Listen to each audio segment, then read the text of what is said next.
I actually find it really difficult to talk about coming home right now because I'm planning a 4,000-mile trip, a 3-month, 95-day trip away from home.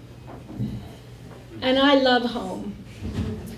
You know, I really love home. So I'm going to have to be trying to tell you a story ultimately by the end of this, I hope, about what it might feel like when I get back, because I can't wait to get home. You might think I'm still here, but I'm really not. I really deeply feel like this is my home, but in a really, at the end of a day of working hard, you come home and you just go, and you feel so much relief, right? Or at the end of a long week, it's Friday, and you get to be home, and there's this incredible peacefulness and a sense that you have your freedom of the weekend before you go back to work. You know those feelings? I love those kind of, like to get into a groove and you're home and you have a really regular pattern, and it turns out I'm not an adventurer. I really love being home, right? And, I wish I could say that, like at the end of a really long, huge trip to paradise, I'll be happy, I'll go, too bad, I have to go home. But I'm pretty sure I'm just like, I can't wait to come back in mid-December. I'm leaving. In 1 week, it will be 20 hours on a trip down to Chile. And I'm going to join the partner of my life, and we're going to go down the canales of Chile in a small boat. And it's like jumping off a ledge for me, because I am really a homebody, it turns out. I really love teaching here. I really love living here. I love singing songs to you guys at these open mics around town. I really love registering voters here. I like to be part of a group where I'm like performing klezmer 3 times a year at the Holocaust Memorial and the food festivals down in Chambersburg. But all that I'm leaving behind. I'm jumping off a ledge into this, what I'm supposed to be feeling like is a paradise.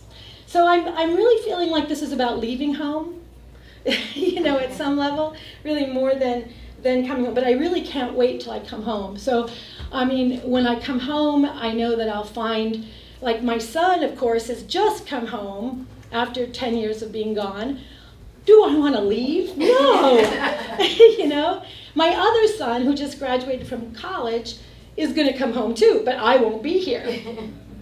Now, my husband and I have been together since 1980. And at some deep level, home is wherever he is. But he's a sailor. He retired 2 years ago. He never wants to be back here, ever. So he's here pretty often, but he's now down in Valdivia waiting for me. And a couple years ago, a year and a half ago, we lost one big boat right off the shore, 700 miles out of Valdivia. So I really pushed to get another boat, a boat that I called a bougie boat. In fact, I wrote poetry, wrote a song, My Bougie Boat, right? It has two heads. It has like a washer for clothing. It has a freezer, 3 double cabins. It's a comfortable boat. It's a bougie boat. Because I'm trying to feel like we can be together somewhere. And maybe I can try to have a home wherever I am, and then with him, and then we can go places that he wants to go, right? Adventure. And then we'll be home together wherever we're going. Although it's really hard to create a whole social space like you have here in Shippensburg on a boat when it's 2 people for 90 days. Okay, you got it? So it's like it's a matter of a warring situation, right? So my home is also in my work, and this is going to sound really nerdish, but I am deeply a Russian historian, trained 15 years with Russian language. I love doing Russian historical research. So now, when I don't teach, I get to go deep into the Russian history past. I get to read Russian language sources. I get to be in my own home of being a Russianist, right? So I'm taking that with me. I'm banking all my sources. I'm going to take them on our bougie boat, because guess what else there is on this bougie boat? There's an office with a library. I'm bringing 3 laptops, backup, redundancy, because I'm going to have my Russian historical research as well as my husband on this bougie boat, right? And I'm going to be home there. At least I'm trying.